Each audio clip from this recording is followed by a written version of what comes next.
윤석열 정부의 빈손 외교, 비굴 외교에 이어 윤석열 대통령의 막말 사고 외교로 대한민국의 국격까지 크게 실추되었습니다. 문재인 전 대통령 중국 방문 때 혼밥을 하고 우리 언론인들이 공안에 두드려 맞았던 일이 진정한 외교 참사였음을 다시 한번 상기시켜 드립니다. 국가대표 정치뉴스쇼 5시 정치부회의 지금 시작합니다. 국회에서 이 땡땡들이 승인 안 해주면 바이든이 팔려서 어떡하냐. 제가 발음은 다 하지 않았습니다. 자막은 아까 다 나갔죠. 자, 윤 대통령의 이 말이 카메라에 그대로 잡히면서 정치권 논란이 지금 걷잡을 수 없이 커진 상황인데요. 야권이 총공세를 펼치고 있죠. 네, 그렇습니다. 민주당 의원들은 일제히 윤 대통령의 막말 논란을 부각했는데요. 네. 대통령이 입에 담을 수 없는 저급한 말로 혈맹의 의회를 지칭했다. 외교 성과는 전무하고 남은 건 이 땡땡뿐이라면서 윤 대통령의 사과를 요구했습니다. 네, 오늘 외통위도 있었는데 야당 의원들의 비판 발언이 쇄도했고요. 논란이 상당히 커지니까 조금 전에 대통령실이 추가 해명을 내놨다고요. 네, 대통령실 관계자는 사적 발언을 외교적 성과로 연결시키는 건 적절하지 않다면서 네. 외교 참사라는 언급 자체가 유감스럽다고 했는데요. 그러면서 어떻게 녹음했는지 모르지만 그 진위 여부도 판명해 봐야 한다고 했습니다. 네, 자 조금 전에 저희가 영상을 봤습니다만 논란이 된 윤 대통령의 발언이 바이든 대통령을 만나고 나온 직후에 이뤄졌잖아요. 지금 이제 영상이 잠깐 나오고 있는데 야권에서는 회담 성과가 없었다는 점과 지금 이제 욕설 논란을 묶어서 공격을 하고 있는 거죠. 네, 맞습니다. 이번에 한미 정상회담은 이루어지지 못했고요. 바이든 대통령과 윤 대통령은 48초 동안 짧은 대화를 나눴습니다. 네. 민주당은 빈손 외교와 욕설이 결합된 외교 참사라면서 외교 안보 라인을 경질하고 국정조사도 필요하다고 주장했는데요. 네. 대통령실은 바이든의 일정 변경으로 비상수단을 찾은 거다 이렇게 설명을 했습니다. 네, 지금 이제 야권은 윤 대통령의 사과를 공식적으로 요구하고 있고, 자 욕설 논란이 불거지니까 지금 국민의힘 여당인 국민의힘 쪽도 상당히 곤혹스러워하는 분위기죠. 네, 그렇습니다. 특히 이준석 전 대표의 징계와도 연결되어 있는 문제라서 그런데요. 이 전 대표는 윤 대통령이 자신에게 이 땡땡, 저 땡땡 했다고 폭로해서 논란이 컸었죠. 오늘 민주당에서는 설마 했는데 사실이라는 생각이 든다는 반응이 나왔습니다. 정미경 전 국민의힘 최고위원은 국익을 위해 보도를 자제했어야 했다고 주장했는데요. 주호영 원내대표는 전후 사정을 파악 중이라면서 신중한 반응을 보였습니다. 네, 이준석 전 대표도 입장을 내놨는데요. 관련한 얘기는 저희가 정치인사이드에서 자세히 짚어보도록 하겠습니다. 또 한일, 한미 정상회담을 둘러싼 또 여러 가지 공방들이 있으니까요. 네. 그 얘기는 바로 잠시 후에 저희가 뉴스픽에서 짚어보겠습니다. 자, 오늘 정치권에서는 지금 저희가 얘기했던 이 정상회담 관련 논란 외에도요. 고문 논란 또 대통령실 이전 관련한 논란도 여전히 이어지고 있죠. 네, 시간 관계상 제가 짧게 퀴즈 준비했는데 시간까지 다 고려했어요? 네, 좋습니다. 퀴즈 네, 준비했습니다. 한병도 의원이네요. 네. 이 영빈관 신축을 포함해서 대통령실 이전 예산이 계속 늘고 있다는 지적이 야권에서 나오고 있는데요. 네. 영빈관 문제를 처음 제기한 한병도 의원이 이렇게 주장했습니다. 대통령실 이전 비용 몇 원 넘길 것. 이게 금액이죠? 네, 이렇게 네. 한 의원은 확신한다 이런 표현까지 썼는데요. 네. 국장께서는 얼마를 제가 이 인터뷰를 들었는데 1조 원이죠, 1조 원. 맞습니다. 맞죠? 당연히 네. 맞추시겠지만 이 대통령실 이전 문제도 정치 인사이드에서 추가로 짚어보신다고요? 네.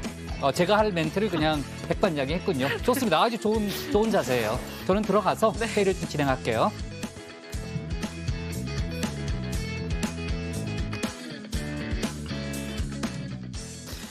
네. 자, 오늘 정치부회의는 류 실장, 백반장, 유채커 조멘토, 그리고 정치부회의 애청자 정의원분들과 함께하겠습니다. 윤 대통령 순방과 관련한 정치권 논란이 지금 상당히 큰 상황이고 또 속보가 계속 들어오고 있으니까요. 저희가 열어놓고 회의를 진행하겠습니다. 관련된 얘기는 저희가 뉴스픽과 또 바로 뒤이어서 정치인사이드에서 차례로 짚어보겠습니다. 백반장은 오늘도 주민 잘 부탁해요. 네, 박준우 마커에겐 좀 미안하지만 박마커 생각이 전혀 안 나게끔 열심히 전해드리겠습니다. 네, 뭐 지금까지는 박마커 생각이 별로 안 나는 것 같아요. 맞아요? 네, 전혀 지금 이런 반구도 없습니다. 유 실장 개인 생각은? 네? 개인 생각은 어때요? 그게 누구였죠? 알았어요. 네. 자, 좋습니다. 네. 대단하네요. 자, 유한울의 뉴스픽 5부터 오늘의 정치부회의 출발하겠습니다.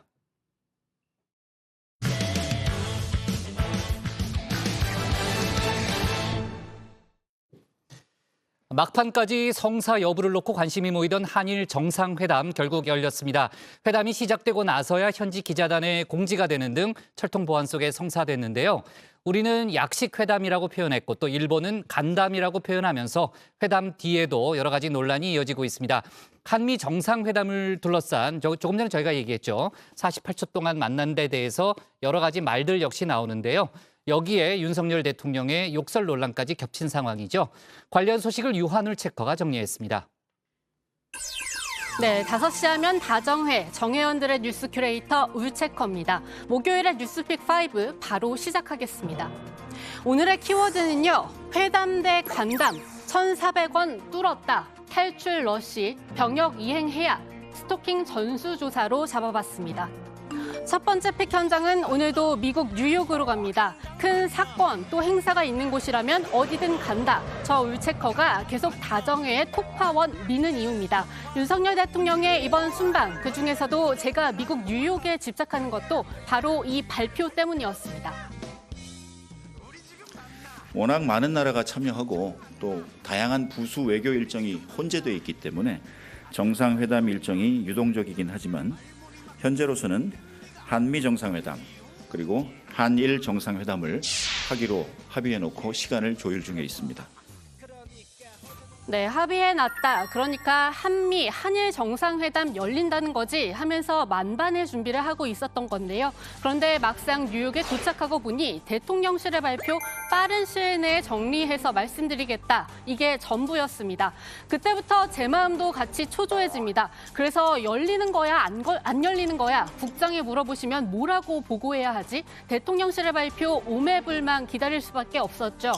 그런데 현지 시간으로 회담이 열릴 것으로 예측되는 날 0시가 돼도 아무런 공지가 없었습니다. 시간이 흐르고 흘러 초조함이 극에 달하던 순간 일본 언론에서 갑자기 이런 장면이 나옵니다. 日韓の首脳が着席して対面するのはおよそ2年10ヶ月ぶりです。会談では北朝鮮の核・ミサイル問題についてさらに両国で連携していくことを確認し 네, 바로 윤 대통령이 기시다 총리와의 회담을 위해 이동하는 모습이었습니다. 현지 시간으로 21일 낮 12시 23분, 대통령실의 공식 공지는 그로부터 2분 뒤인 12시 25분에 나왔습니다. 그야말로 철통 보안 속에 성사된 회담 사진 한 장으로만 남았습니다. 전말을 알고 보니 기시다 총리가 참석하는 행사장에 윤 대통령이 찾아간 건데요. 30분간 진행이 됐습니다. 대통령실은 윤 대통령 취임 뒤 첫 번째 약식 회담이다. 2년 9개월 만이다. 이렇게 성과를 알렸습니다. 양 정상은 최근 핵무력 법제와 북한의 7차 핵실험 가능성 등 북한의 핵 프로그램에 대한 우려를 공유하고 이에 대응하기 위해서 국제사회와 긴밀히 협력해 나가자는데 의견을 함께했습니다.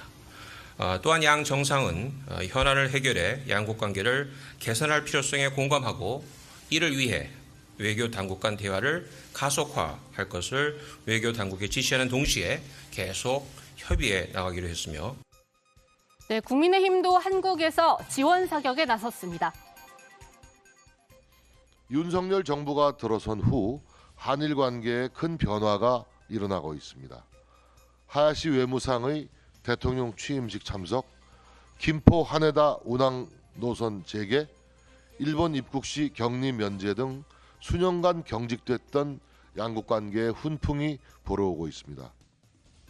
그런데 같은 시각 일본에서는 한일 약식 회담 어떻게 평가했을까요? 먼저 회담이 아닌 간담이라고 표현했습니다. 공개된 회담 내용도 살짝 달랐습니다. 우리 발표에는 언급되지 않았던 강제징용 문제가 등장했습니다. 앞서 회담 성사 여부를 결정지을 주요 쟁점이라고 분석해드린 바 있죠. 日韓の首脳が着席して対面するのはおよそ2年10ヶ月ぶりです。韓国側からは拉致問題の解決に向け支持が表明されたということです。また元徴用工の問題などの懸案解決に向けては協議を加速させることで一致しました。 네, 또 다른 보도에서는 윤 대통령 쪽이 말을 더 많이 했다는 표현도 등장했는데요. 전반적으로 우리가 이번 회담에 더 절박하게 임했다는 인상을 주는 듯합니다. 일본 전문가는 이렇게 평가합니다. 속셈이 있는 것 같아요. 특히 간제 지원 문제에서 일본은 그 현금화 작업이 진행되면 상당히 여러 가지 일본도 어렵지 않습니까? 예. 그러니까 이것을 이번에 회담을 그렇게 해 드렸기 때문에 예. 한국 쪽에서 확실하게 일본의 피해가 되지 않도록 해결을 해야 한다라는 메시지이기도 하는 것입니다. 네, 기시다 총리 반대로 유엔 총회 연설에서 북한 김정은 국무위원장에겐 조건 없는 회담을 제안했습니다. 만나서 일본인 납북 문제 풀어보자는데 방점이 찍혔습니다. 결국 강제징용과 일본인 납북 문제 모두 일본 내 지지층에게 어필할 수 있는 사안이죠. 기시다 총리의 국내 정치용 행보라는 분석도 나오는 가운데 민주당은 이렇게 비판했습니다. 과정도 결과도 굴욕적이었습니다. 흔쾌히 합의했다던 한일 정상회담은 구체적 의제조차 확정하지 않은 회동에 불과했습니다. 일방적 구애로 우리 국기인 태극기 설치도 없이 간신히 마주 앉은 비굴한 모습에 불과했습니다. 가장 중요한 강제징용 등 과거사 문제에 대한 진전은 전혀 없었습니다. 이번에는 한미 정상회담으로 넘어가겠습니다. 한미 정상회담 역시 합의가 된 일정이라고 했죠. 그런데 이 회담 줄고 줄어서 결국 48초 약식 회담이 됐습니다. 바이든 대통령이 주최한 행사에 원래 참석 대상이 아니었는데 초청돼 갔다는 게 대통령실 설명입니다. 또 영국부터 따지면 48초만 만난 게 아니라는 점도 강조했습니다.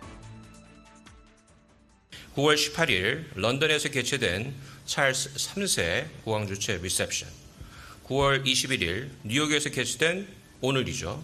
글로벌 펀드 재정 공여 회의 및 또 오늘 역시 7시에 있었던 바이든 대통령 내외 주최 리셉션에서 바이든 대통령과 만나서 미 인프레 감축법, 또 금융 안정화 협력 확장 억제와 같은 주요 현안에 관해서 협의를 하였습니다. 윤 대통령은 미국의 인프레 감축법과 관련한 우리 업계의 우려를 설명한 후 네, 윤 대통령 이 짧은 만남을 위해 다른 경제 일정 5개를 조정한 걸로 전해집니다. 그렇게 공들여 이뤄낸 회담이었는데 나오는 길에 이 모든 노력을 덮을 한마디를 남겼습니다. 승인 안 해주고 완전히 쪽팔려서.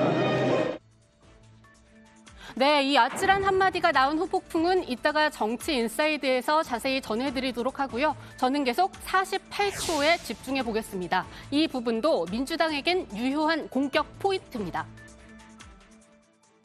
뭐 IRA 같은 경우에는 지금 우리나라의 미래 산업과 관련되어 있는 우리의 먹거리와 관련된 굉장히 중요한 부분이고 이해관계가 첨예하게 있기 때문에 사실 그 부분에 대한 조율이 양 정상 간에서 이루어져야 되는 긴밀한 자리인데 약식 회동을 통해서 그것을 해나갈 수 있겠나. 그러니까 사실 어린아이를 물가에 내놓은 것 같은 사실 염려도 좀 있어요. 네, 대통령실은 여기에 대해 바이든 대통령의 일정 때문에 비상수단을 강구했다고 설명하면서요. 그 와중에도 한미 정상은 미국 인플레 감축법, 통화 스와프 등에 대해 집중 검토를 지시했다. 즉 중요한 이야기는 다 했다고 설명했습니다. 하지만 연이은 논란에 이번 순방에 대한 국내 여론은 싸늘합니다. 성과가 없을 것이라는 답변 절반을 넘었습니다. 그리고 오늘도 돌아온 SOTD, 오늘의 장면 딱 2개만 짚고 가보겠습니다. 첫 번째는 조문록 왼쪽입니다. 영국에서 윤 대통령, 엘리자베스 2세 여왕 장례식을 마친 뒤 조문록을 작성했죠. 사진으로 공개된 이 모습을 두고 문제가 제기됐습니다. 조문록을 쓸 때 통상 오른쪽 면에다가 정상들이 쓰거든요. 그러니까 남의 페이지 뒷장에 쓰는 게 아니에요. 근데 사진을 가만히 보시면 윤석열 대통령만 왼쪽 페이지에 조문록을 쓰고 있어요. 그런 작은 디테일 하나하나가 다 준비가 안 돼 있다는 것을 반증하는 거라고 봅니다. 네, 하지만 다른 정상들 사진도 확인해 보니까요. 윤 대통령만 그런 것은 아니네요. 그리고 두 번째 해시태그는 불핑 연설입니다. 불핑이라고 하면 조멘토, 브리핑을 떠올리는데 아니죠. 블랙핑크입니다. 아이돌 그룹 블랙핑크의 목소리가 유엔 총회장에 울려 퍼졌습니다. 지난해 유엔 지속가능 발전 목표 홍보대사로 임명된 블랙핑크가 기후위기 함께 막자는 메시지 전했다고 하네요. 방탄소년단에 이어 블랙핑크까지 K-아이돌의 위험입니다. We can't deny that the climate crisis is getting worse. There isn't a single moment to lose. That is why SDG 13 for climate action is so important. 네, 두 번째 픽은 1,400원 뚫었다입니다. 미국 연준이 기준금리를 0.75%포인트 인상했습니다. 지난 6월과 7월에 이어 3연속 자이언트 스텝을 밟은 겁니다. 시장에 더 큰 충격을 준 건 이러한 금리 인상 당분간 계속되리라는 전망입니다. 인플레이션을 확실히 잡을 때까지는 높은 수준의 금리를 계속 유지하겠다는 겁니다. Our overarching focus is using our tools to bring inflation back down to our 2% goal. We will keep at it until we're confident the job is done. 금리 인상 전망을 보여주는 점도표에서 올해 말 금리 전망치는 4.4%, 내년 말엔 4.6%까지 오를 것으로 전망됐습니다.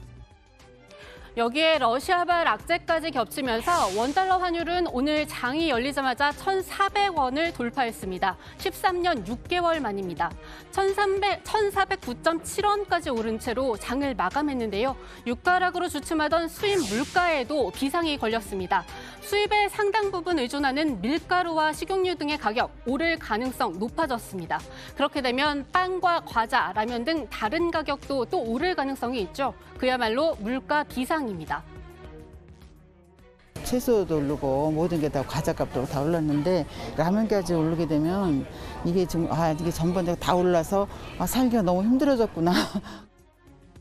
여기에 미국의 이번 금리 인상으로 한국과 미국의 기준금리 다시 역전됐습니다. 이러면 금리가 높은 쪽으로 돈이 쏠린다. 다시 말해 달러에 더 힘이 실린다는 점 다정에 꼼꼼히 챙겨본 정회원분들은 잘 알고 계시죠?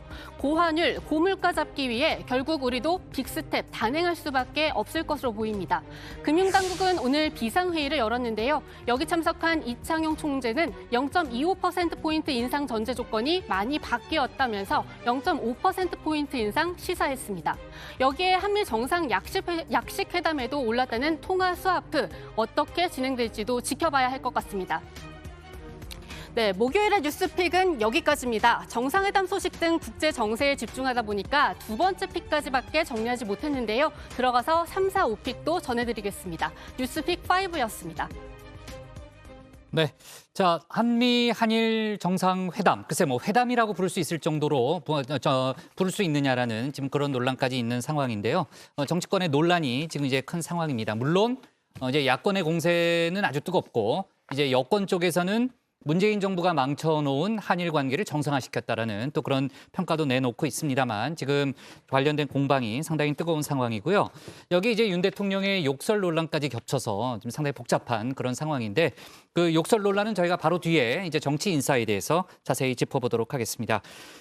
자, 우리는 이제 약식회담이라고 얘기를 했고요. 또 일본은 간담이라고 얘기를 했는데 자, 지금 이제 논란이 이제 커진 상황에서 일본 정부가 입장을 밝혔다고요. 네, 그렇습니다. 마스노 히로가즈 관방장관이 오늘 정례 기자회견에서 밝힌 내용입니다.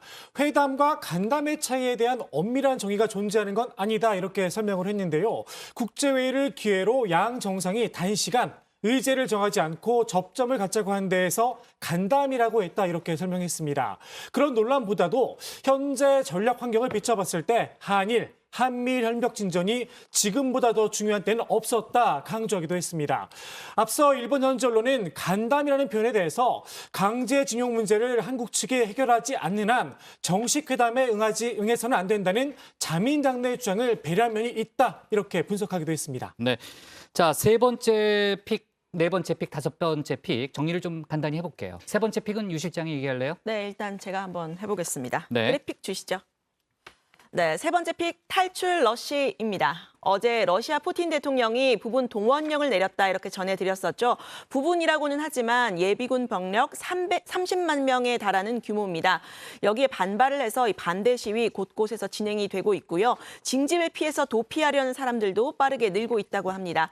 이 때문에 400만 원짜리 항공권도 매진이 된 상태라고 하는데요. 도피에 실패하는 청년들 위주로 구글이나 러시아 검색 사이트에서 팔 부러뜨리는 방법을 찾는 경우도 크게 늘었다고 합니다. 그러니까 팔을 부러뜨려서라도 징병을 피하겠다 이런 건데요. 푸틴 대통령이 기존 입장까지 번복하면서 동원령을 내린 이후 사실상 전세가 불리한 것을 인정했다는 분석이 나옵니다. 전쟁 상황으로 규정한 거죠. 이렇게 되면 공식적인 전쟁이 되거든요. 지금까지는 특별군사작전이라는 명칭을 사용했잖아요. 이런 식으로 대응해서는 전쟁을 끝내기가 어렵겠다고 판단한 거예요.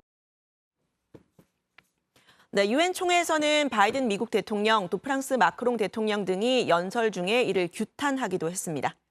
네, 자, 네 번째 픽은 누가 할래요? 네, 이번엔 제가 해오겠습니다. 네, 네 번째 픽은 병역 이행해야입니다. 방탄소년단 얘기인데요. 신범철 국방차관이 오늘 오전 언론 인터뷰를 통해서 방탄소년단 병역 의무 이행해야 한다 세기를 박았습니다. 직접 들어보시죠. 국방부는 일관된 입장을 보여왔습니다. 예. 병역 의무 이행의 공정성 측면에서 소위 병역 특례라고 하잖아요. 정확한 용어는 보충역 대체 복무라고 하는데 그렇죠. 이것의 확대는 곤란하고 BTS 또한 병역 의무를 성실히 이행해야 한다는 그런 입장은 변함이 없다. 이렇게 말씀드립니다. 네, 앞서 이종섭 장관과 이기식 병무청장도 부정적인 입장을 밝힌 적이 있었죠. 신 차관은 또 국회 국방위 여론조사에 대해서도 국회 차원에서 한 거다 이렇게 선을 그었는데요. 국민 뜻을 확인할 수 있다는 점에서 감사드리지만 국방부가 나서서 뭘 하겠다는 입장은 아무것도 없다고 덧붙였습니다. 네, 자, 마지막 픽은 백 반장이 정리할래요? 네, 알겠습니다. 오늘의 마지막 픽은 스토킹 전수조사입니다. 국민의힘과 정부가 오늘 신당역 스토킹 살인 사건과 관련해 긴급 당정협의회를 열었는데요. 그 결과 불송치된 사건까지 포함해서 스토킹 관련 사건에 대한 전수조사를 해보겠다고 했습니다. 간담회에서는 스토킹 범죄 예방을 위한 전담 경찰관을 보강하는 방안, 스마트워치와 지능형 CCTV를 도입하는 방안도 검토됐습니다. 또 검찰과 경찰이 머리를 맞대는 스토킹 범죄 대응 협의회도 오늘 오후에 첫 회의를 열고 실무 논의를 이어가고 있습니다. 네, 자, 오늘 픽 5개 다 정리했는데요. 그 유체커가 고른 오늘의 원픽은 뭡니까? 네, 오늘의 원픽은 이렇게 잡아봤습니다. 기시다 찾아가 만난 윤 대통령, 한국은 약식회담, 일본은 간담.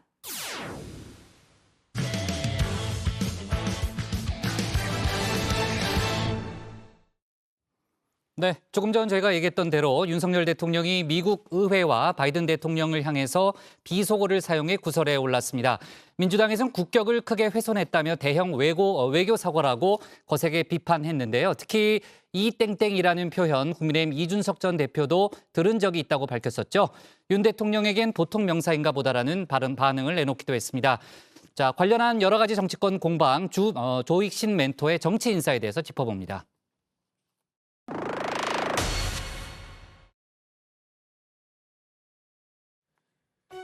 미국을 순방 중인 윤석열 대통령, 조 바이든 미국 대통령과 정상회담 대신 48초 동안 짧게 조우를 했죠.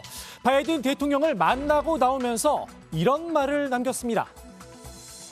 승인 안 해주고 나중에 쪽팔려서 윤 대통령 입에서 흘러나온 비속어들, 이 XX들은 맥락상 미 의회 의원들을 지칭한 듯한데요.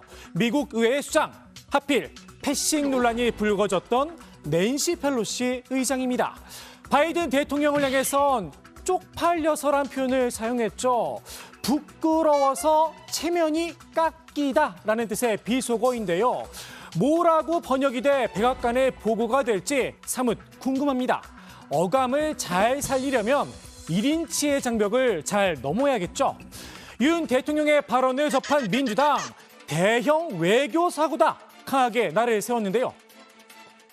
회장을 나오면서 비속어로 미국 의회를 폄훼하는 발언이 고스란히 영상에 담겨 대형 외교 사고로 큰 물의를 일으켰습니다. 윤석열 대통령의 막말 사고 예교로 대한민국의 국격까지 크게 실추되었습니다. 이 XX라는 말, 윤 대통령에겐 보통 명사인가 보다 꼬집기도 했습니다. 늘상 사용하는 말이 아니냐는 건데요. 앞서 국민의힘 이준석 전 대표의 증언이 있었죠. 대통령 선거 과정 내내 한쪽으로는 저에 대해서 이 하는 사람을 대통령 만들기 위해서 당대표로서 열심히 뛰어야 했던 제 쓰린 마음이 그들이 입으로 말하는 선당후사보다 훨씬 아린 선당 후사였습니다. 대선 기간 중에도 윤 대통령의 미묘한 발음 때문에 때 아닌 색깔 논쟁이 벌어졌었다는 건 안 비밀입니다.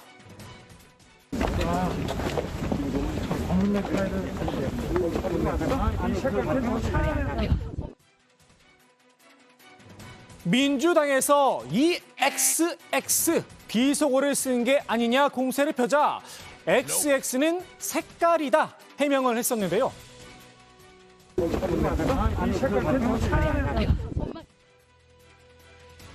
당시 음성 전문가도 XX인지 색깔인지 애매하다며 판단을 보류했었죠. 어떤 단어였을지는 정의원 분들의 상상에 맡기겠습니다. 앞서 이 전 대표가 XX 이야기를 들었다고 했을 때만 해도 그럴 뿐이 아니다 적극 대응에 나섰던 국민의힘. 이번엔 빼박 영상이 있어서였을까요? 유구무원인 듯합니다. 입장 어떨지, 그쪽 입장 어떨지, 여당이 왜 사안마다 입장을 다 내야 되나? 대통령 관련이라서 그래도 참 이상하네. 자, 됐어. 그 정도예요. 너무 많이 물으면 우리가 의도를 가지고 묻는 걸로 오해할 수가 있어. 그렇지 않아도 엘리자베스 2세 참배 논란으로 골치가 아픈 상황이죠. 국민의힘은 그나마 방어가 가능한 이 문제에 집중했는데요. 외교 참사라는 민주당의 비판, 과거 문재인 전 대통령의 혼밥 논란을 소환하며 맞불을 놨습니다. 민주당이 외교 참사라고 공격을 하는데 문재인 전 대통령 중국 방문 때 혼밥을 하고 우리 언론인들이 공안에 두드려 맞았던 일이 진정한 외교 참사였음을 다시 한번 상기시켜 드립니다. 한국말을 잘한다는 주한 영국 대사, 직접 방송에 나와 설명을 했다는 점도 강조를 했는데요. 조문의 핵심은 참배가 아니라 장례식 참석이라는 겁니다. 교통 상황이 너무 안 좋아서 일정이 원래 잡혀 있었는데 그 조문을 못했다는 이야기 혹시 들으셨습니까? 사실 그 온 방문은 그 조문이라고 할 수 있습니다. 특히 그 왕 직접 만나시고 그리고 국장 참석하시게 돼요. 그거 조문이라고 생각할 수 있습니다. 그 전에 그 여왕의 시신이 안치된 웨스트민스터 사원을 찾아서 그 영국 시민과 함께 거기에 참배하는 것, 이것도 또 조문이라고 생각하는 분들이 많은데 장례식에 참석한 것도 조문이라고 장례식 생각합니다. 그 핵심 그 하는 행사라고 할 수 있습니다. 그럼에도 민주당의 문제 제기는 오늘도 계속됐습니다. 윤 대통령이 조문을 못한 게 아니라 안 한 게 아니냐 공세를 편 겁니다. 출발 시간을 2시간 늦춘 이유가 도대체 뭐냐 물음표를 달았죠.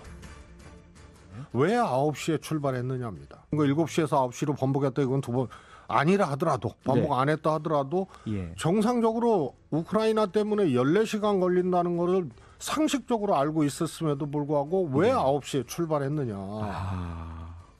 이것도 귀신이 고칼 노릇이에요. 이게 핵심입니다. 출발을 늦춘 이유, 나름의 가설도 세웠는데요. 판넬까지 들고 나와서 친절하게 설명을 했습니다. 14일 날 대통령 출입 기자들과 비공개 논의에서 출발 시간을 18일 오전 7시로 통보했습니다. 그런데 15일 조문을 가면 탁한 기운이 묻어올 수 있으니 가면 안 된다고 천공의 정법 강의가 업로드됩니다. 그리고 그 다음 날 16일 오전 7시에서 9시로 출발 시간이 변경 공지됩니다. 설마 탁한 기운을 우려해 출발 시간을 늦췄을까 싶은데요. 민주당은 적어도 참배 의지는 없었다고 확신하는 듯합니다.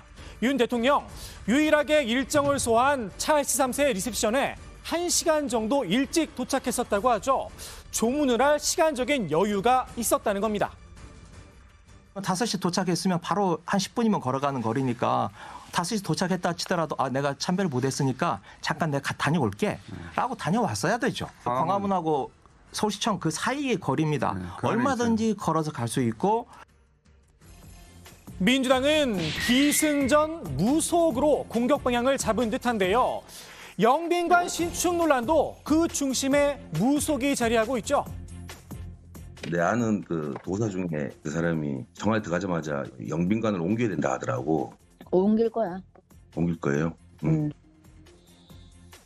민주당은 영빈관 신축 시도에 김건희 여사의 입김이 작용한 게 아니냐 공세를 펴고 있는데요. 영빈관 신축 누가 어떤 경로로 결정하고 지시했는지 확인되지 않고 있습니다. 예산안에 직접 사인을 한 한덕수 국무총리도 신문을 보고 해당 사실을 알았다라고 하죠. 영빈관 짓는 예산 878억 알고 계셨냐고 묻습니다. 몰랐습니까? 저는 몰랐고 신문을 보고 알았습니다. 도대체 총리실은 뭘 하고 있는 걸까요? 이것도 신문을 보고 알았다 답변을 했습니다.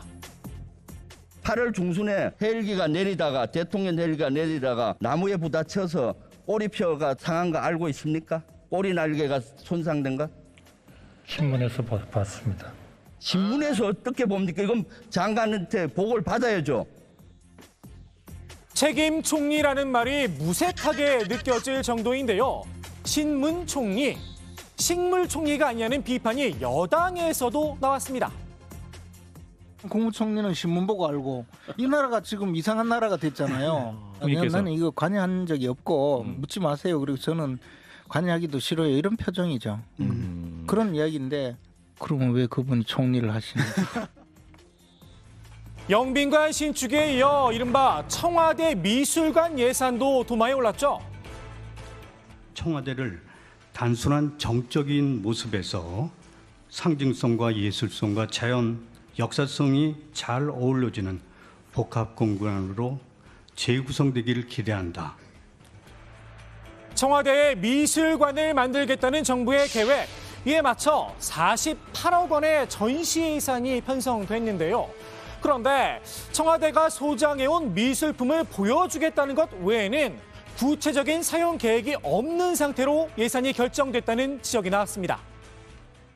어떻게 주제를 뽑아냈는가, 전시의 메인 테마는 뭔가, 그다음에 부대되는 프로그램들은 뭐가 있는가에 따라서 다 달라지니까요. 기획자가 정해지고 작품이 정해지고 그래야 예산안이 나오죠.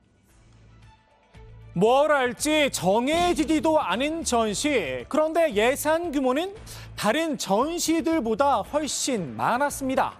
전시관을 다 부수고 새로 지어도 5억 원 이상은 들지 않는다고 하는데요.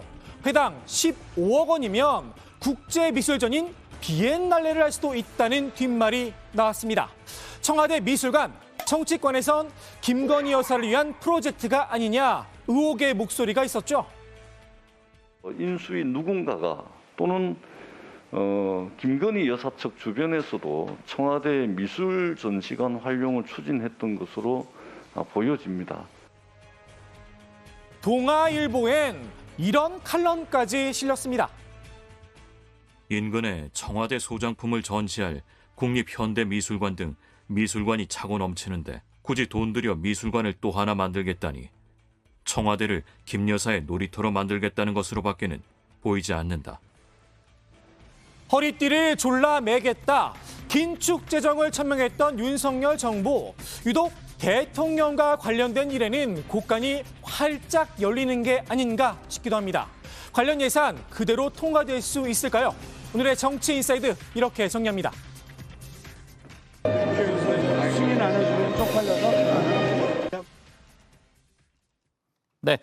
자, 오늘 국회 외통위에서도 관련한 공방이 이어졌고요. 이제 그 회의를 이제 종료하려고 하니까 민주당 이원욱 의원이 막말 논란과 관련해서 상임위 차원에서도 사과 성명을 발표해야 하지 않느냐라는 그런 얘기를 했고, 미국 의회에서 상당히 불쾌하게 생각하고 있을 거라는 그런 얘기를 했고, 윤호중 의원도 이제 외교적으로 대재앙이고 대참사다라는 그런 얘기를 했다고 합니다. 아까 저희가 앞에서도 얘기했지만 또 관련해서 대통령실이 조금 전에 또 해명을 내놨죠. 그 욕설 논란과 관련해서 어떻게 녹음됐는지는 몰라도 또 전후 맥락을 또 다 따져봐야 되는 이제 그런 문제고, 또 사적 발언을 가지고 이제 외교 성과로 연결시키는 것은 좀 부당하다라는 자 그런 발언이었습니다. 자, 윤석열 대통령의 이번 발언이 외교 문제로 비화되는 거 아니냐 이런 우려도 또 일각에서 나오고 있죠. 그렇습니다. 장성철 공론센터 소장은 미국 의회에서 공식적으로 문제를 삼을 수도 있다 이렇게 우려를 했습니다. 김영삼 전 대통령이 일본의 버르장머리를 고쳐버리겠다라고 해서 한동안 이 한일 관계가 냉각기를 거친 적이 있다는 점을 들었는데요. 민주당 현근택 전 부대변인은 이 미국 의회에서 유감을 표명하기 전에 선제적으로 유감이다, 공식적 발언이 아니다 대응하는 게 오히려 나을 거다는 얘기도 했습니다. 네, 반면 민주당 신경민 의원은 미국이 정식으로 항의할 만큼 한가하지 않다면서 긁어부스럼을 만들 필요가 있겠느냐고 말했습니다. 오히려 미국보다는 국내 정치에 미치는 영향이 클 것으로 봤는데요. 이준석 전 대표와의 이 땡땡, 저 땡땡 논쟁이 벌어졌던 점을 꼬집었습니다. 대통령이 채신머리 없이 XX나 한다는 여론이 생길 수 있다는 겁니다. 네, 자 대응 방안을 놓고 또 의견이 엇갈리네요. 국민의힘 쪽에서는 윤 대통령의 이번 발언을 언론에서 다루지 말았어야 한다는 그런 주장도 나왔죠. 네, 그렇습니다. 정미경 정 최고위원은 윤석열 대통령뿐 아니라 대한민국의 이익에도 도움이 안 되는 보도였다고 말했는데요. 방송을 하지 않았어야 하지 않나, 그런 수준 높은 판단이 아쉽다고 밝혔습니다. 민주당을 향해서도 진짜 이거 큰 건 잡았다는 마음으로 계속 공격을 해야 되겠지만 지금 외교라는 부분과 같이 섞여 있기 때문에 굉장히 조심해야 될 것 같다라고 말했습니다. 한편 정진석 비대위원장은 취진이 관련 질문을 하자 한숨만 크게 3번 내셨다고 합니다. 네, 자 대통령실이 관련해서 오후에 입장을 밝혔죠. 네, 대통령실 고위 관계자는 윤 대통령의 발언을 놓고 외교 참사라는 비판이 나온다는 질문에 사적 발언을 외교적 성과로 연결하는 건 대단히 적절하지 않다고 밝혔습니다. 지금 어떻게 해서든 대한민국 국익을 위해 힘든 일정을 소화하고 있는데 그런 어떤 일로 외교 참사를 언급하는 것 자체가 상당히 유감스럽게 생각한다는 건데요. 그러면서 무대 위의 공적 말씀도 아니고 지나가는 말씀으로 이야기하는 걸 누가 어떻게 녹음했는지 모르지만 진위도 사실은 판명해 봐야 한다 이렇게 덧붙였습니다. 네, 윤 대통령의 부적절한 발언에 대해서 미국 측에 사과를 표명할 생각이 있느냐는 물음에도 답을 했습니다. 공적인 발언이 아닌 건 분명하다면서 어떤 회담과 관련한 공식적인 입장을 밝히신 게 아니기 때문에 큰 의미를 부여하는 것이 적절치 않다 이렇게 부정적인 입장을 드러냈습니다. 네, 자 오늘 국회 대정부질문 마지막 날인데요. 대정부질문에서도 윤 대통령의 발언에 대한 질의응답이 있었죠. 네, 그렇습니다. 민주당 김원희 의원은 한덕수 총리에게 사고는 대통령이 쳤는데 부끄러움은 온 국민의 몫이라면서 관련 동영상을 봤느냐 이렇게 물었는데요. 한 총리는 이야기는 들었지만 오전에 너무 일정이 많아서 정확히 앉아서 보지는 못했다 이렇게 말했습니다. 어떤 상황에서 저런 말씀을 하셨는지 제가 명확하게 그렇게 여기서 단정할 수는 없다라고 밝히기도 했습니다.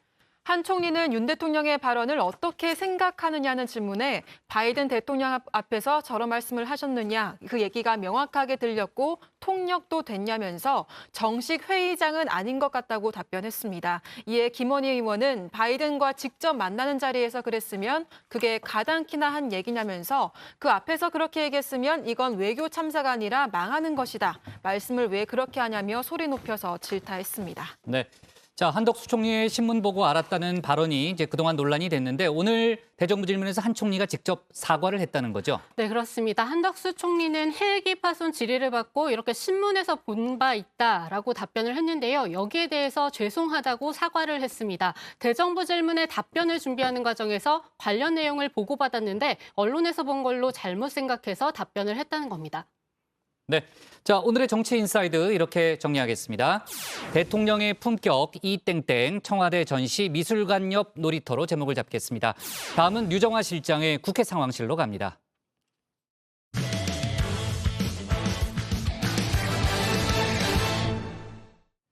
정치권 상황 차례로 알아보겠습니다. 국민의힘은 여전히 당내 갈등으로 시끄럽죠.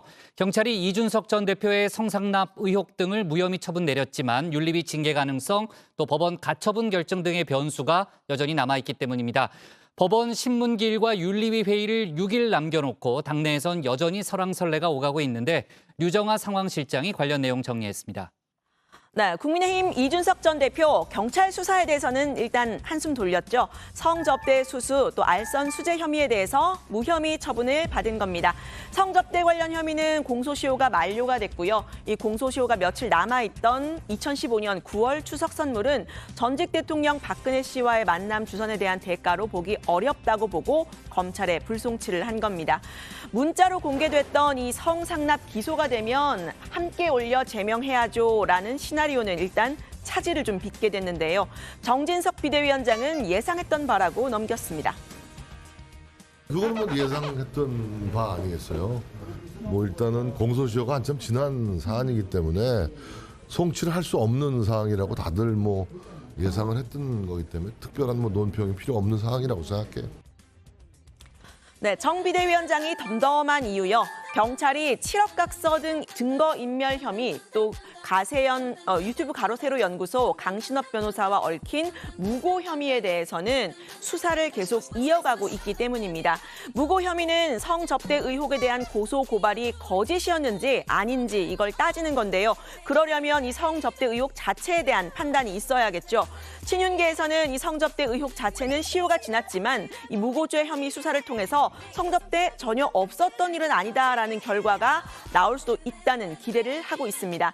윤리위 징계 역시 경찰 수사와는 별개라는 입장인데요. 명예훼손으로 고소한 것이 무고라고 판단이 돼서 기소가 된다면 그건 일반적으로 당대표로서는 그러니까 당원으로서는 당연히 제명될 수 있는 사안 아니겠습니까? 네, 다만 이 관련 수사 결과가 나오는 데는 시간이 좀 더 걸릴 것으로 보입니다. 당 차원에서는 일단 발등에 떨어진 불, 법원의 가처분 신청에 우선 대응한다는 방침인데요. 일단 저희들은 저희 페이스대로 저희 스케줄대로 최선을 다해서 우리 지도체제를 안정시켜서 정기국회에 임하는 겁니다. 그런데 이 길어지는 국민의힘 내 갈등 그 자체로 국정 동력의 걸림돌이 되고 있습니다. 이 조선일보 기사를 한번 보면요. 18개 정부 부처 중 다수가 여당과의 정책 조율에 어려움을 겪는 것으로 나타났습니다. 국무조정실에 체크리스트가 있는데 국민의힘과 사전 조율을 했느냐라는 질문에 차관들 대부분이 이 X표를 했다는 건데요. 이 전 대표 징계 이후 2달 동안 권성동 당대표 직무대행 그리고 주호영 비대위원장에 이어서 정진석 비대위원장까지 수시로 당대표가 바뀌었기 때문이겠죠. 정진석 호 비대위의 운명 역시 여전히 다음 주 이후 법원의 가처분 결정에 달려 있는 상황입니다. 당내에서는 당 지도부가 윤리위 징계 철회를 건의해서 갈등의 물꼬를 트자 이런 주장이 나왔는데요. 현행 비대위원장과 원내대표가 저는 윤리위에 이준석 징계 건의 이건 좀 철회를 했으면 좋겠어요. 네. 윤석열 대통령 국정 철학을 우리 당이 정면 부정하는 행위인데 비대위원장과 원내대표가 나서야 될 일이라고 보는 거죠. 네, 하지만 현실에서 당에서 내놓은 대책은요. 가처분 결정을 담당하는 재판부를 바꿔달라 요청을 한 거였습니다. 법원은 바로 기각했는데요. 당 입장에서는 이 추가 가처분 사안에 대한 판단 같은 재판부에게 구하고 싶지 않았겠죠. 지금까지 여러 가지 한 결정이나 이런 들에 대해서 공정하지 못하다는 생각이 들기 때문에 한 거 아니겠습니까? 네, 국민의힘은 가처분을 담당하는 황정수 판사가 국민의힘 측 대리인인 전주의 비대위원과 대학 동기라는 점도 이유로 들었습니다. 이 전 대표와 가까운 천하람 혁신위원은 이 두 사람이 뭐 구원이 있는 것도 아니고 굳이 판사와 대학 동기인 전 비대위원을 지난 가처분 신문기일에 출석까지 시켜놓고 이제 와서 재판부를 바꿔달라고 하느냐 비꼬았습니다.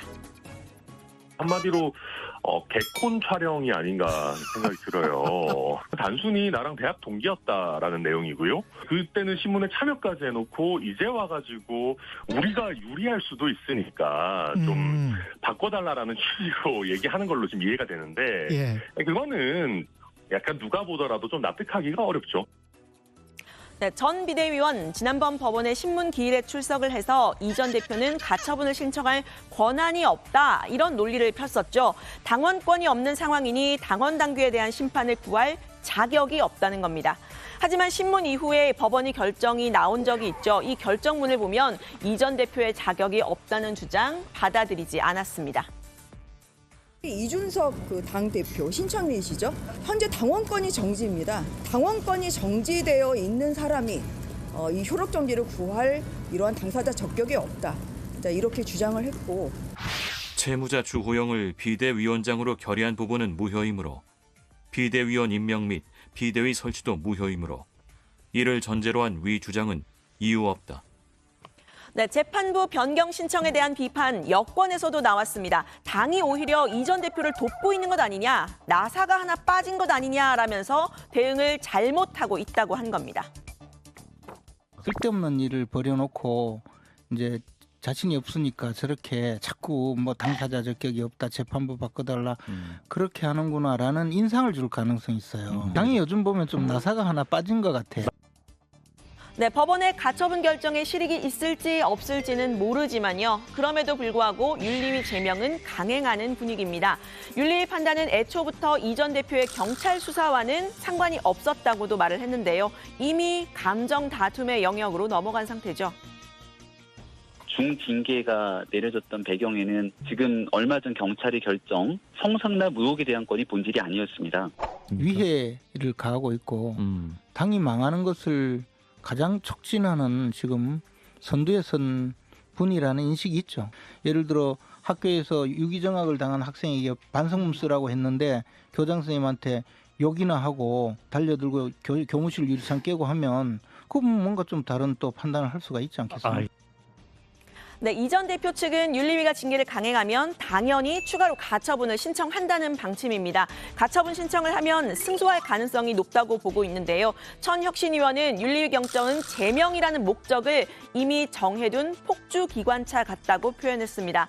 만약에 패소하고 제명이 결정되더라도 신당을 창당할 가능성이 있냐는 질문에는 그럴 가능성 0.1%라고 했습니다. 저는 이준석 대표가 제명에 대한 효력정지 가처분을 하면 99.9% 승소할 거라고 보고요. 제명이 법원에 의해서 정당하다라고 판단돼서 당에 못 돌아갈 상황이 된다면은 뭔가 나름의 어떤 판단을 할 수도 있겠죠. 근데 저는 그럴 가능성 자체가 0.1% 정도밖에 안 된다. 네, 이런 이 전 대표 측의 입장이요. 철저히 여론에 기반한 걸로 보입니다. 쿠키뉴스와 한길리서치 조사 결과를 보면요. 이 전 대표에 대한 추가 징계가 잘못됐다라는 여론은 54.1%로 과반을 넘었습니다. 그렇다고 해서 만약에 이 전 대표가 신당을 창당한다면 그걸 지지할 거다라는 여론은 35.9%에 불과했는데요. 지지하지 않을 것이라는 응답이 56%로 과반을 넘었습니다. 이 전 대표의 경우에는 과거 새누리당에서 떨어져 나와서 창당한 바른정당에 몸담았던 바가 있죠. 결국은 국민의힘으로 돌아온 상황인데 신당 창당이 녹록지 않다는 것 누구보다 잘 알고 있을 듯합니다. 연일 당원 가입을 독려하는 이유도 당 내에서 싸우겠다라는 뜻을 분명히 한 걸로 해석이 되는데요. 다음 주 28일로 예정된 법원의 가처분 결정이 그래서 중요합니다. 정진석 호 비대위의 정당성을 가르는 핵심은 당헌 당규를 바꾼 당내 결정에 절차적인 하자가 있었는지 없었는지에 대한 겁니다. 최고위원 5명 중 4명이 사퇴하면 비상 상황이라고 보고 비대위를 설치한다 이런 내용이었죠. 판사 출신 정미경 최고위원은 이 상임 전국위와 전국위 표결을 거친 당헌 당규 개정 마지막 단계인 전당대회는 거치지 않았다. 이 부분이 쟁점이 될 거라고 봤습니다. 일반적으로 전당대회 의결은 형식적으로 사후적으로 추인하는 과정이지만 원칙적으로는 절차가 미비하다고 볼 수 있는 여지가 있다는 겁니다. 당원을 바꿀 경우에 마지막에 전당대회를 해요. 과연 그 사후적으로 추인하는 우리 그 국민의힘 내부의 그 절차를 과연 법원에서 제대로 봐줄 거냐. 아니면 그냥 문구 그대로 전당대회 거치지 않았으니까 이건 절차적 위반이다.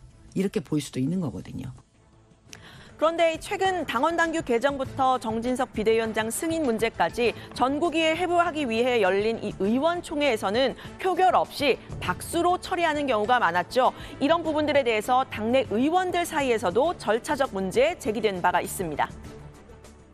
절차적인 부분에 대해서 저는 조금 불만이 있고요. 근데 찬성을 하면 박수를 치라고 했고 그렇다면 찬성하지 않는다면 박수를 치지 않는 것 아니겠습니까? 네.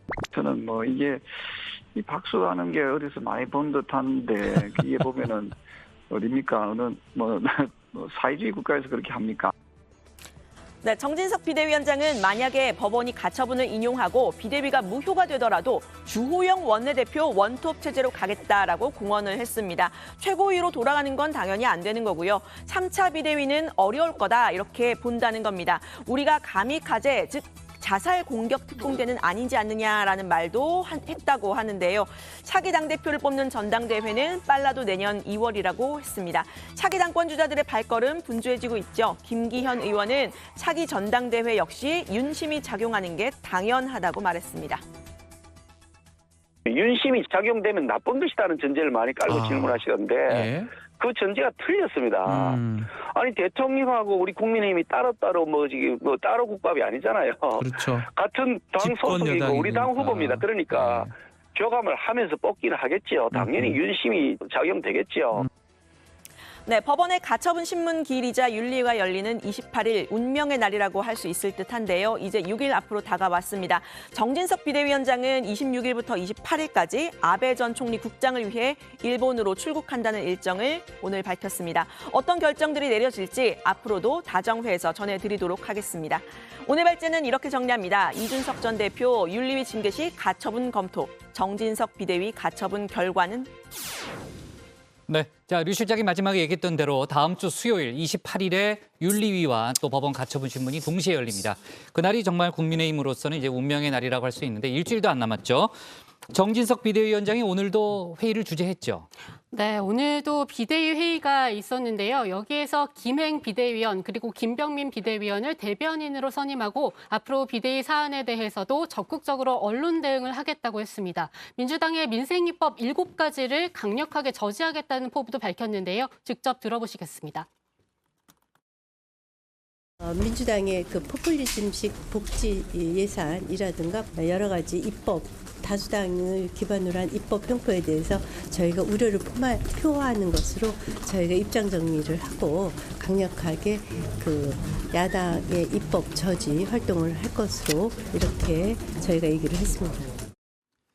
지금 정진석 비대위원장이 국회 부의장을 겸임하고 있잖아요. 그 전에 이제 겸임은 없다는 입장을 밝혔는데 그건 어떻게 정리되는 거예요? 네, 일단 정 비대위원장은 겸직은 제 스타일이 아니다 이렇게 말을 했죠. 비대위가 별탈 없이 가면 국회 부의장을 곧 사임할 것으로 보이는데요. 당내 중진 의원들을 중심으로는 벌써 눈치 싸움에 돌입한 모양새입니다. 가장 유력한 후보는 5선의 서병수 의원입니다. 같은 5선인 정 위원장과 주호영 원내대표를 빼면 나이가 가장 많고요. 합리적이라는 평가를 받고 있습니다.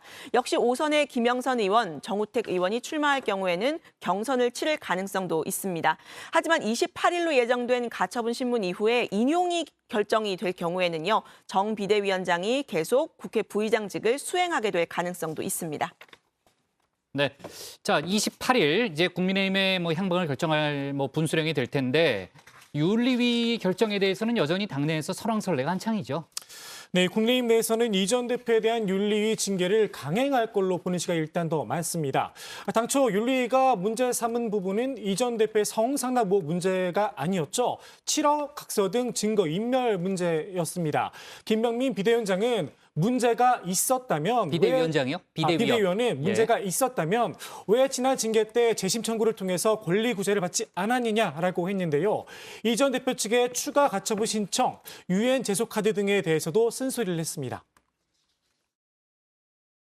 그럼 유엔에 제소를 해서 성상납 의혹 등 이런 일들을 하나하나 시시콜콜 국제사회에 얘기하는 것이 과연 온당한 일인 것인가에 대한 최순실 씨 같은 경우가 독방에 있으면서 책을 넣어주지 않았다는 이유로 유엔 제소 등에 대한 언급들이 있었던 것을 기억하는데요. 이준석 전 대표와 가까운 쪽에서는 윤리위를 비판하고 있습니다. 하태경 의원은 양두구육 윤리위다, 북한 노동당 윤리위다라면서 윤리위 해체까지 주장했는데요. 애초에 경찰 수사 결과도 보지 않고 윤리위가 징계를 강행하면서 당 혼란의 주범이 됐다는 겁니다. 이번에는 제발 경찰의 증거인멸 혐의 등 수사 결과를 보고 결론을 내리라고도 했는데 비판 내용은 직접 들어보시겠습니다. 윤리위가 사실 윤리위가 우리가 혼란의 주범이거든요. 경찰 기소 전에 이런 대표 무리한 징계를 감행해가지고 비대위 사퇴, 가처분 이런 게 지속되고 있는 거거든요. 6개월 징계가 없으면 지금 혼란 없어요. 정말 깊이 있는 반성을 하고 윤리위원들 다 사퇴하고 물갈이해야 될 정도로. 오늘 발제 이렇게 정리하겠습니다. 이준석 대표, 전 대표 징계 시 가처분 검토, 정진석 비대위 가처분 결과는으로 제목을 잡겠습니다. 다음은 백다혜 반장의 주민입니다.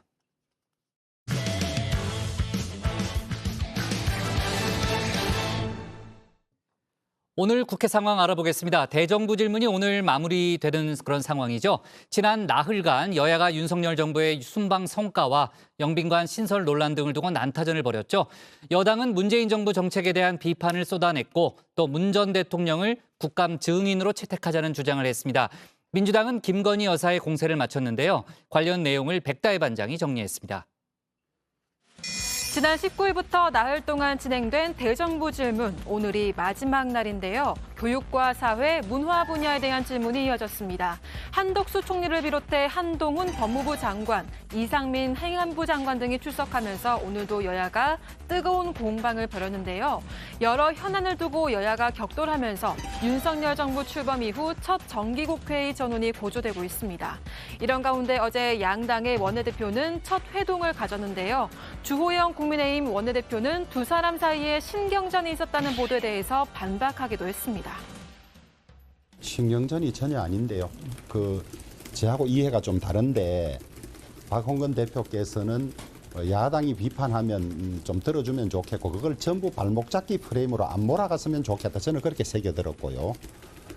그다음에 논평 관련해서는 서로 아주 불쾌한 언어로 비판하고 하는 것이 정치 발전이나 협상에 무슨 도움이 되겠는가, 제 그런 뜻을 밝힌 겁니다. 훈훈한 분위기 속에서도 뼈 있는 말을 주고받은 두 사람. 내년도 예산안과 민생 법안 처리가 시급한 가운데 여야의 지난 4일간 대정부 질문의 주요 장면들 주민에서 정리해봤습니다. 이번 대정부 질문의 키워드는 첫째, 윤석열 정부에 대한 질책과 문재인 정부 심판론. 둘째, 김건희 여사 특검법과 이재명 대표 수사 물타기로 꼽아봤는데요. 첫날부터 여야의 난타전이 벌어졌습니다. 첫 질의자들의 발언에서부터 이번 대정부 질문의 흐름을 미리 짚어볼 수 있었습니다. 윤석열 대통령이 되고 잠이 오질 않아. TV를 꺼버리고 싶어. 제발 우리 국민들의 목소리를 윤석열 대통령에게 전해줘. 서영교 국회의원 당신과 같은 사람이 윤석열 정부의 오만과 무능, 그리고 이제 그 정치 보복을 끊어내고 그리고 국민이 잘 사는 세상 좀 만들어줘봐, 이렇게 이야기하십니다. 문재인 정권과 민주당이 만들어 놓은 비정상 대한민국을 정상국가로 바르게 세워내는 일, 이것이 윤석열 정부에게 국민이 걸고 있는 기대이며 시대적 사명입니다. 이번 대국민 질문에서 단연 눈길을 끈 화두, 영빈관 신축 논란이었는데요. 민주당은 영빈관 신축 추진과 번복에 대한 정부의 의사결정 과정을 지적했습니다. 영빈관 짓는 예산 878억 알고 계셨냐고 묻습니다.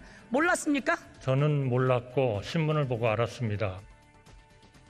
어제는 영빈관 예산이 통상적인 부처별 예산안 보고 기간인 5월 말이 아니라 지난달에 제출됐다는 사실도 드러났는데요. 민주당은 직무유기, 국기문란이라면서 추경호 부총리를 거듭 비판했습니다.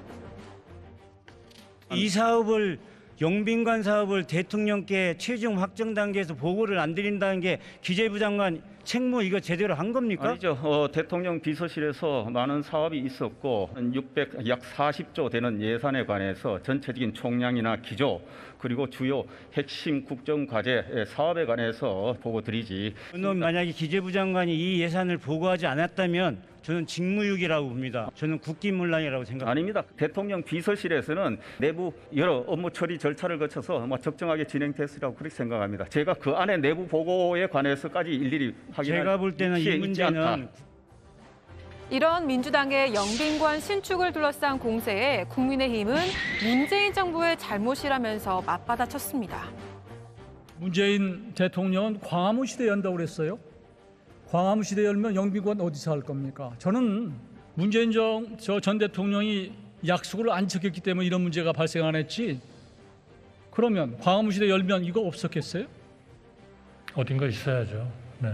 저는 이런 것은 당당하게 추진해도 된다고 생각합니다. 국민의힘 대정부 질문에서 문정부의 원전 사업과 태양광 비리를 언급하면서 이전 정권의 정책에 대한 비판도 이어갔습니다.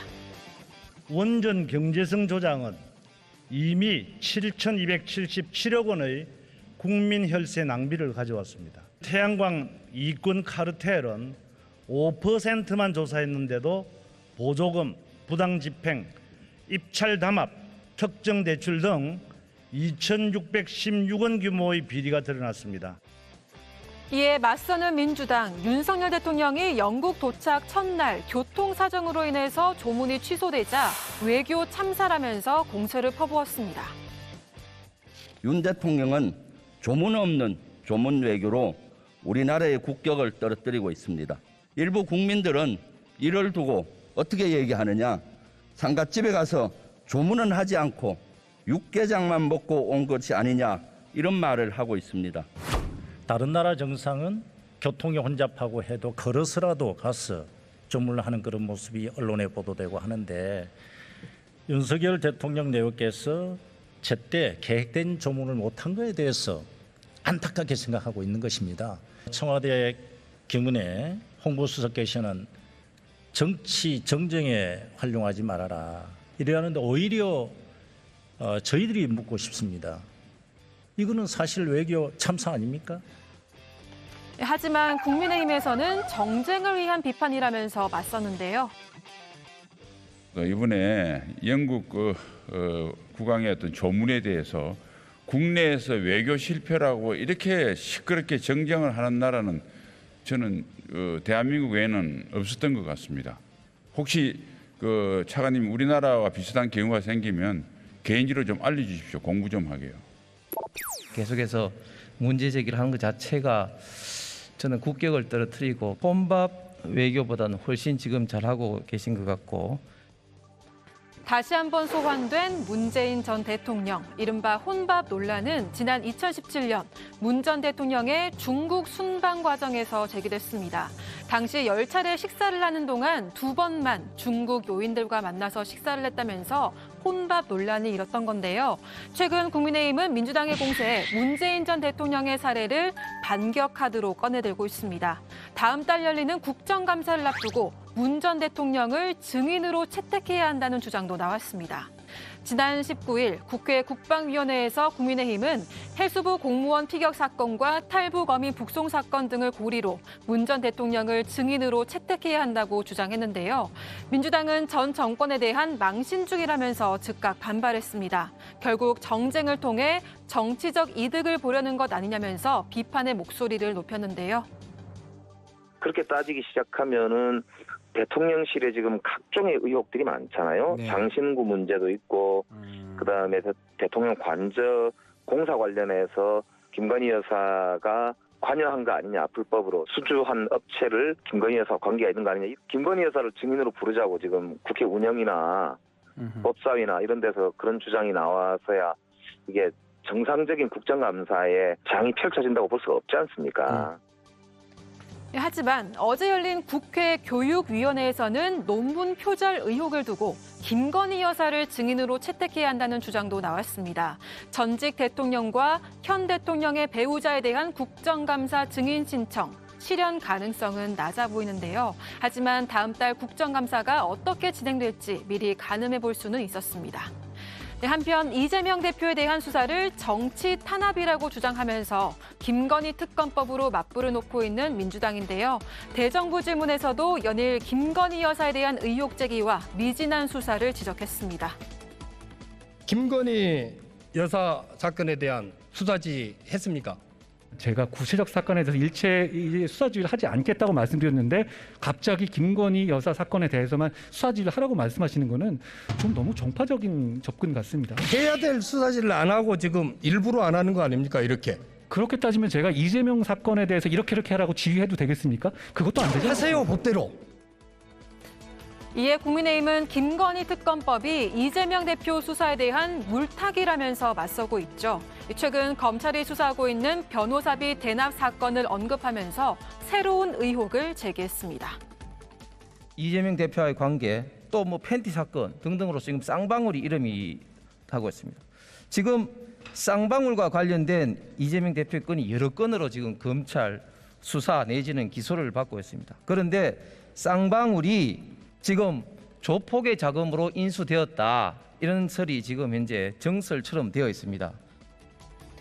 윤석열 정부에 대한 질책, 문재인 정부 심판론, 김건희 여사 의혹, 그리고 이재명 대표 수사로 이어지는 여야의 공방. 마치 끝나지 않는 웨비우스의 띠처럼 보이는데요. 여야의 공방이 오가는 중에 나흘간 진행된 대정부 질문의 씬스틸러도 찾아봤습니다. 어제 주민의 인물 한동훈 장관에 이어서 또 한 명의 씬스틸러, 바로 한덕수 총리인데요. 한 총리, 이번 대정부 질문으로 새로운 별명도 얻습니다. 저는 몰랐고 신문을 보고 알았습니다. 신문에서 봤습니다. 가르쳐 주시죠. 전 잘 모르겠습니다. 글쎄요, 그런 부분들을 그렇게 네, 앞서 영빈관 신축 예상과 대통령 헬기 사고와 관련해서 신문에서 봤다고 한 답변이 논란이 된 건데요. 야당 측에서도 비판의 목소리가 나왔습니다. 모르는 것도 문제지만은 총리가 국회에 나와서 답변하는데 그걸 신문 보고 알았다 하면 말이 되겠어요? 이건 뭐 청와대하고 내각하고 따로따로 노는 것도 아니고 국회에 와서는 대통령을 존중해줘야 되잖아요. 내가 몰랐다 하면 대통령인데 미루는 거잖아요. 총리가 사퇴해야 될 뿐만 아니라 외교부까지 해서 전 정말로 야당이 공격을 제대로 하면요. 전 진짜 내각 총사퇴라 그래야 돼요. 네, 야당 측이 아니라 여당 측이었습니다. 네, 계속해서 그리고 또한 한 명의 씬스틸러, 바로 국민의힘 조경태 의원인데요. 어제 시장에서 직접 구입한 배추와 시금치를 담은 장바구니를 들고 나타나서 눈길을 끌었습니다. 전자재 가격이 뛰고 좀 환율이 뛴 거는 알겠는데 이 소비자 물가가 이게 매우 치솟고 있는 것에 대해서 혹시 체감하고 있는지, 그래서 제가 일부러 한번 들고 와봤습니다. 예. 네, 오늘 주민에서는 나흘간 진행된 대정부 질문을 짚어봤습니다. 앞서 뉴스픽에서도 짚어봤지만 원달러 환율이 1,400원을 넘어섰다는 소식이 들려왔는데요. 여야가 계속된 공방 속에서도 민생 안전을 위한 입법에도 더 많은 노력을 기울여주길 바라보겠습니다. 오늘의 주민 한마디는 이렇게 정리하겠습니다. 여야 강대강대치, 대정부 질문, 국감 증인 채택 논란도. 네, 제가 백 반장한테 뭐라고 하려고 그랬는데 본인이 알아서 정정을 했네요. 자, 오늘 이제 진행이 되고 있습니다. 아직도 이제 대정부 질문 4회 분야고요. 오늘이 이제 마지막 날입니다. 저희가 매일매일 정리를 해왔는데 오늘 이제 대정부 질문이 끝나면 나중에 이제 총정리를 또 한번 해야 될 것 같고요. 자, 어제까지 벌어졌던 상황, 또 오늘 오후에 지금까지 진행됐던 상황은 이제 백 반장이 잘 정리를 했습니다. 자, 오늘 지금 이제 나오고 있는 속보 몇 가지만 좀 챙겨보면요. 한동훈 장관의 발언이 또 보도가 많이 됐네요. 네, 그렇습니다. 한 장관이 오늘 이런 질문을 받았습니다. 차기 대선 후보 지지도 여론조사에서 자신의 이름을 빼달라고 해야 하는 거 아니냐, 이런 질문이었는데요. 여기에 대해서 빼달라고 말하는 것 자체가 오히려 호들갑 떠는 것 같다는 생각이 든다고 대답했습니다. 이 질문을 민주당 이병훈 의원이 했는데 추가 질의를 통해서 조사 대상에서 빼달라고 하는 게 정치적 도리고 대통령을 위하는 길이라고 말했습니다. 여기에 대해서도 그것이 정치적 도리까지 되는지는 모르겠지만 저와는 무관한 것이라고 답변했습니다. 네, 자, 민주당과 한동훈 장관의 충돌, 어제 주민에서 저희가 짚어본 바가 있죠. 오늘도 뭐 그 분위기는 변함이 없는 것 같습니다. 한동훈 장관은 이제 이재명 민주당 대표 수사에 대해서는 그 통상적인 범죄 수사라고 생각한다는 그런 입장을 되풀이했고요. 지금 이제 민주당 이재명 대표를 겨냥한 수사 상당히 속도를 내고 있죠. 저희가 얼마 전에도 좀 자세히 짚어봤는데 검찰이 쌍방울 그룹 관련 의혹으로 이 대표의 측근을 조사했다는 거죠. 네, 검찰이 그 이화영 킨텍스 사장을 소환해서 조사 중인 걸로 전해졌습니다. 이화영 사장은 민주당 이재명 대표가 경기지사로 있을 때 경기도 평화부지사를 지낸 이 대표의 최측근인데요. 이 사장은 부지사 취임 이전에 쌍방울 사회이사로도 활동한 바가 있습니다. 검찰은 이 사장이 부지사를 역임하던 시절 쌍방울 측에서 법인카드를 받아서 1억 원 이상 사용한 혐의를 조사 중인데요. 뇌물죄를 적용해서 구속영장을 청구할 걸로 전해집니다. 또 검찰은 이화영 사장의 측근 A씨도 체포해서 조사 중인데요. A씨 역시 뇌물수수 혐의와 관련이 있는 걸로 전해집니다. 이재명 대표를 향한 전방위적 수사가 이어지자 민주당 박홍근 원내대표는 수사 형평성과 공정성을 잃은 지 오래됐다면서 불공정하다 비판을 했습니다. 네. 자, 이재명 대표가 이미 기소가 됐고 한 혐의에 대해서는 이제 나머지 수사에 대한 결론도 곧 나올 거라는 그런 얘기가 있으니까요. 좀 관련된 속보도 저희가 챙겨보도록 하겠습니다. 자, 그리고 민주당 이해찬 전 대표가 회고록을 발간을 했죠. 정치권에서는 뭐 편파적 아니냐 뭐 이런 논란도 있던데 왜 그런 거예요? 일단 제목이 꿈이 모여 역사가 되다라는 제목입니다. 이 회고록에는 윤석열 대통령 그리고 민주당 이재명 대표, 한동훈 법무부 장관 등에 대한 평가가 담겨 있는데요.